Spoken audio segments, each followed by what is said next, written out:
Ladies and gentlemen, welcome back to the Player Zone YouTube channel. Welcome to what is now becoming a bit of an annual tradition here on the channel. We talk about one thing each Premier League team has on their Christmas list, because some teams desperately need something just to turn around their season, and some teams are thriving and will take anything to keep them flying at this current point in time. We're going to go in ladder order, starting at the bottom with Southampton, and for me, the thing they need is just no mistakes in this back line or a second style of football, because at this current point in time, this ball playing out of the back style system is causing them so many problems. There are so many mistakes. They're putting themselves under so much pressure because they just aren't good enough to do it. So for what they need for Christmas is a different style of football. Russell Martin has to show some backbone and say, okay, guys, we need to play a little bit different. We need to play a little bit more direct. We need to play a bit more pace in our football and not want to have 55, 60% possession, but maybe try and win a game with 40% possession, because in every single game this season, I swear to God, I've seen a mistake being made playing out from the back, and it often leads to a costly goal. So for them, it's about reducing mistakes. It's about playing a different style of football, because this current point in time, it's looking very bleak for Southampton this season. Look, another side who's in desperate need is Wolves, and for them, it's any centre half to be signed in January. They need somebody to reinforce the troops. Dawson has simply been just not good enough this season. Totti, far from great. They're playing Lamina at centre-half at times as well. It's all over the place. Since Mosquera went down with that knee injury against Aston Villa, the centre-half stocks have looked very, very weak. The three-back hasn't worked. There's too many holes in the back line, and they're just not good enough playing out of the back and playing out against some pressure as well. They need some capable centre-halves to actually go about and compete this season, because the front line's probably a top-half side in many regards. Some great players, Strand Larsen, Cunha, João Gomez pushing on as well. Some really talented players in the flanks like Hwang Hee-chan.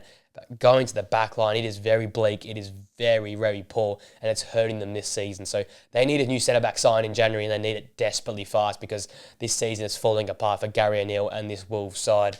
The next team is Ipswich, and for them it's a home win. What they need for Christmas is a home win. These fans want a home win. Again, a season that is likely to end in a relegation, but they're being competitive. They've been a good side, but they're yet to get a win at home this season. Give us a home win, Ipswich. Or they desperately for Christmas want a home win. Maybe just to kickstart some form, to make Portman Road a bit of a fortress, potentially a place that's hard to go to. Look to Luton. That's probably the mirror image of a team from last season. They made Kenilworth Road a real tough place to go over this Christmas period here, and really challenge some of the biggest teams in the Premier League. So for them, I think it's just a home win to get some confidence up, to get some form up, and potentially put together a few run of games so they can get some wins in the league. So that'll be the big thing for Ipswich. Looking at Crystal Palace, it's for Jean-Philippe Mateta to refine that form at the end of last season. He was scoring anything that went anywhere near him. Volleys, long-range shots, tap-ins a lot. He was almost coming off him by accident and going into the back there in the end of last season. And yes, that was down to chance creation. It's not been the same this season with Crystal Palace, but they've shored up defensively. The attacking football's coming slowly, I think, this season. It's about Mateta being that clinical striker, that is worth all that money, is worth those big wages, and can lead the line for Crystal Palace to put the ball in the back of the net at a higher rate, to push them further up towards that mid-table where I had them finishing this season. So if he finds that form, Crystal Palace will be absolutely fine this season and will return back to the mid-table. For Leicester, a similar sort of story. For them, it's finding a new striker to back up Jamie Vardy. This guy is carrying the team right now in terms of putting away chances, of being that clinical striker, but we're coming to a busy period now. I can't imagine he keeps going come the turn of the new year. Can they find a new striker in January from the January transfer market? Can they make one of what they've got in their striker stocks? I just don't think they can at this point in time at the club. There's not enough talent there. So can they go out in January and buy a good striker to back up or potentially supersede Jamie Vardy and be someone that can lead the line for the Leicester City side that, once again, at home, are pretty dangerous, can be in the front foot, have a lot of possession, create a fair chunk of chances. So it's really important they can find someone to fill in that Jamie Vardy hole. Looking towards Everton now. And for me, I think it's just a new manager. It might not be this season, it might come the end of the season. A new manager that will progress the side, going into a new stadium, a massive crowd there, massive potential for the future. Going to a new manager that's going to progress the side. I always talk about Antonio Riola, the work he's done at Bournemouth. Again, a difficult call to make, bringing in a foreign manager from a different country you haven't seen much of, but he came and did a fantastic job and has progressed Bournemouth forward. Hertzler from Brighton, again, not much known about him, brought up St. Pauli from the Bundesliga too, but he's doing a fantastic job this season with Brighton and got them in a very, very solid position. Again, it's not always down to the talent on paper of players. Sometimes you need the right manager to lead the troops. And I think for Everton, for them to progress and not be this constant relegation threat, you've got to get a new manager in the side and get rid of Sean Dyche. Looking at West Ham, it's a very, very similar thing. I think the fans will agree with me. Their Christmas wish is to get Lopetegui sacked. He's been far from great from West Ham. He's not lived up to the billing. David Moyes is doing a far better job with this side and with these players than what Lopetegui has done. And he's got the big signings. He's got the centre-back signings. He's got the defensive reinforcements. Wan-Bissaka, Kilman, Tadibo. He's got those players into the club. Yet he hasn't fixed up the problems that were happening with under David Moyes, where they're conceding big goals. They were poor in transition. They couldn't defend sides. They were getting overwhelmed defensively and falling apart. It's been a very, very poor season. They got lucky beating Wolves. It looks good on the ladder now with the rising a few spots, but they are a relegation scrap right now. And Lopetegui, I don't think, is the man to lead West Ham going forward. Looking at United, a similar story with the manager. Their Christmas wish is just that Amarin system hits, that this actually works at the club.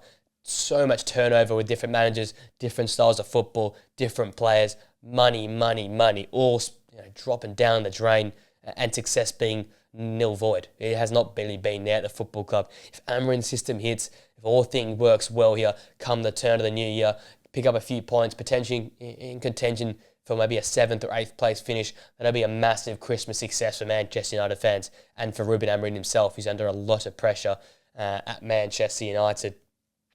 Looking to Newcastle, and it's about replacing some of the injured players. Looking at centre half, looking at an out left-sided player potentially. A winger and a centre half for me will do the job. You get a centre half in, it makes Dan Burn go back to fullback where he does his best work, and you don't get this constant Gordon and Barnes both on the left fighting for the same spot and one of them going out on the right. You buy a right winger that is a pure out-and-out right winger that can play that side and knows how to play that side. You've got a balanced front line. Because right now, as much as I love Barnes and love Gordon, one of them playing on the right just negatively affects the side. And Dan Burn playing centre-back, we've seen the mistakes he's made. He's not good enough to play at the heart of a defence in the Premier League. And it shows. Newcastle's defensive identity has been exposed. They haven't had that same solidity which they had two seasons ago now, where they made that great run at Eddie Howe. So I think if you buy a centre-half, you buy an out-and-out right winger, a lot of Newcastle's problems fix themselves and they become a more consistent side in the Premier League. So it's about making those two signings and making them fast in January for me.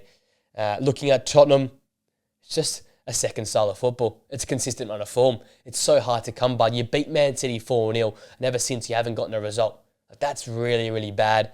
I'm all about backing Ange and backing what he's doing at the football club. But if you're not going to show us a different style of football, a second game plan, a plan B in a game, a bit of a game management, I can't see this side improving. I can't see them getting a consistent run of form because they're a side that thrives off moments. They thrive off confidence and feeling in games.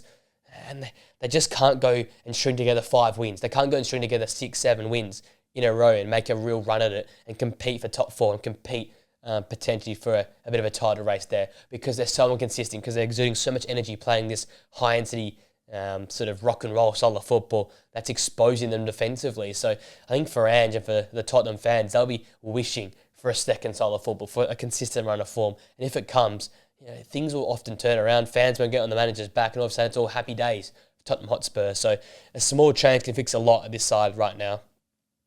Looking at Fulham, and I think it's the same thing, just Raul Jimenez continue to be clinical leading the line. If he continues to be clinical the way he's been so far this season, potentially going near 20 goals this season, you've got Fulham absolutely being a top half side. We know in the past how he's faded in and out of form. He has patches where he's good, patches where he's poor, and as such, especially with Fulham, without a clear number 9 and a dominant number 9, they often fade away. I say the number one sort of barometer with Fulham is if the striker's heavily involved, playing some good football. Often Fulham are playing some good football as well. But if they're not scoring, they're struggling up top, they're not getting many touches of the football, Fulham, their performances drop off, and you often see them lose a few games on the bounce. So if Raul Jimenez can continue to be clinical, continue to be involved up top, Fulham, they'll be thriving this season and they'll do very, very well for themselves. So a lot hinges on Raul Jimenez's great form. Looking to Brentford, it's pretty obvious. Can they carry some of this best in the league home form away from home?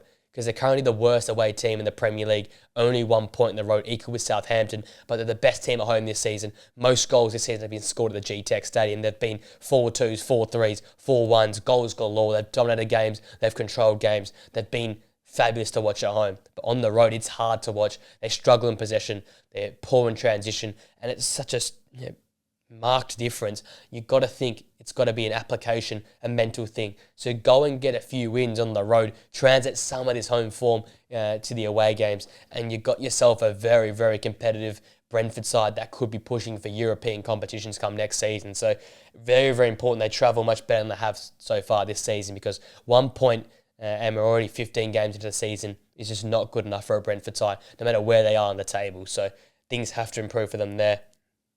Looking at the Bournemouth side, I think for them, their Christmas wish is just to be fit, just to be available. It's been so far so good for the side. A few suspensions here and there, but if one of Cook or Christie goes down injured, if you lose Evanilson, potentially Ilyas Arbani, I think this energetic, high-pressing system, this possession-based formula, which Andoni Iraola has implemented, all falls apart very, very quickly. So for them, the hope is to be fit, to stay fit, and to keep competing, because this current point in time, again, another team that's a sneaky chance for European competitions if other teams don't lift their game, because Bournemouth been consistent enough this season. They've protected the home ground very, very well. They've travelled okay. They've gotten some big results against some big sides. If they continue the way they're going, they're destined for a very, very strong finish come season's end. So positive signs are already there for Bournemouth. It's just about maintaining at this current point in time for this side. Looking at Brighton, for them, it's the same story as it is every season. Keep a hold of your top talent, the likes of Simon and Dingra, Baliba in midfield, Verbruggen, Mitoma, even João Pedro now is in great form, Jorginho Ruter. Again, both new signings, but will definitely being eyed up by some of the top clubs in world football, because that front line, that midfield is playing some great football. They're all very, very young and very, very talented though, and we know how Brighton are, not afraid just to let players go. I think it'll be a real shame with this side here, with such a great manager like Hertzler, to let go of a lot of their squad. I understand if Bob Baliba has to go, 20 years old, playing like a Moses Caicedo type mould from a few years ago, he's going to be worth 100 million euros this current point in time.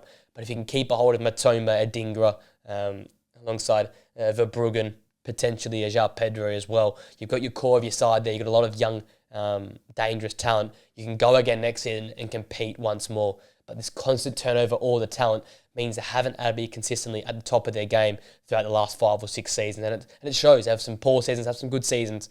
But if you keep your talent, you stay good for long periods of time, and you can succeed and potentially get some trophies at Brighton there. Looking at Aston Villa, I think it's pretty clear they need a player to fill that Douglas Luiz mould, that attacking number 8 or potentially number 10 at times. It just hasn't been there this season. They've struggled chance creation-wise, especially on the back of Champions League games as well. They've looked slow and sluggish in the final third in games that they've struggled to get results in. Even most recently, when recording this video last time out, a 1-0 win versus Southampton. Yes, it was a good result, a much-needed win, but they weren't great in the final third. That zing, that pace, that intensity and speed of ball movement in the final third just wasn't there. And as such, Southampton were only able to concede 1 goal. One of the weakest defensive sides, only conceded 1 goal to this Aston Villa side. They have to be much better, and that comes down to finding a real player that can fill in that Douglas Luiz role for the side. For Nottingham Forest, they're obviously flying, but for me, just continuing Chris Wood's form. If Chris Wood continues to be this absolutely menace in front of goal, this goal magnet, they're going to continue to start flying this season. They've got creators like Morgan Gibbs-White, Anthony Elanga, Hudson-Odoi in behind, with Elliot Anderson and Ryan Yates in midfield, and a back two that's fantastic in Mirela Milenkovic. It all sort of comes down to if Chris Wood continues to be this clinical striker, continues to be this 20-goal-a-season type striker. Because if he is that player, well, boy, we've got a real dangerous threat in Nottingham Forest, who travel very, very well, are getting better once again at home. You get a clinical striker like Chris Wood, who continues to be that striker, not just be a form patchy player. They're a very, very dangerous group to come up against, a side that you definitely do not want to play this season in the Premier League. So big that Chris Wood stays in form if Nottingham Forest want to keep in touch with the top 4 there. Looking at Man City, pretty obvious yet again. Can the old heads find some form? Bernardo Silva, Ilkay Gundogan, Kevin De Bruyne, even to a lesser extent, I guess, Kyle Walker seems to be really, really off it. If some of these more veteran experienced heads can find some confidence, can find some of the form and some of the play which we're used to them having, City all of a sudden turn into a much better side.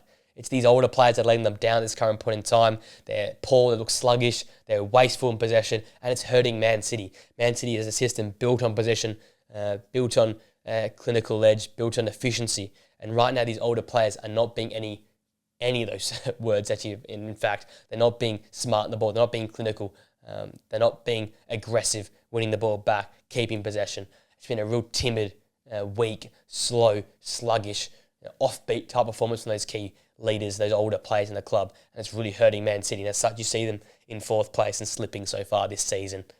Looking at Arsenal, again, pretty obvious one. Can you sign a Victor Gyokeres in January, or maybe potentially come the summer? Or can Kai Havertz find that form, or Gabriel Jesus find that form? And can they find a clinical number 9? Because right now, from open play, they're really struggling. They're struggling for goals. Again, a bit chance creation, but also a bit of not having a proper number 9 there. And Man City's, development, they went from that Jesus false 9 to a proper number 9 at Erling Haaland. And I think, Arsenal getting to that point in time where they need that proper number 9, that physical figure, that standout player they can put the ball into, they can have their back to goal, swivel, shoot, score, have their back to goal, set up other players, be that link-up player, be that out ball. They just don't have it at this current point in time for Arsenal, and I think it's really, really showing because the goals are drying up from open play. So look to Victor Gyokeres to be signed, or Kai Havertz or Jesus to improve their performances, for Arsenal to step up the gears yet again. For Chelsea, again, an obvious one, their big players, Cole Palmer. Keep Cole Palmer fit. I'll fear to see what happens if Cole Palmer gets injured or misses key periods of time with this side.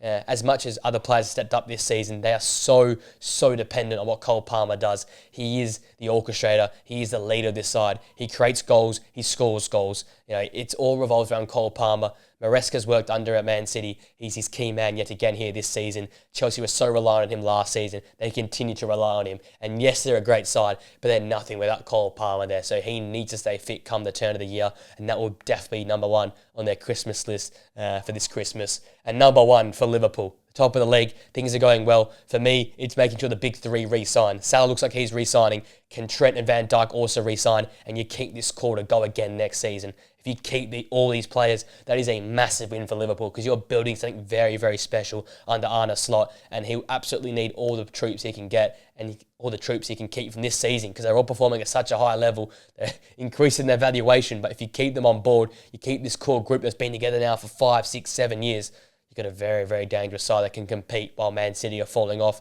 and Arsenal look vulnerable at current points in time. So there you go. That's one thing that every Premier League team wants or needs for Christmas.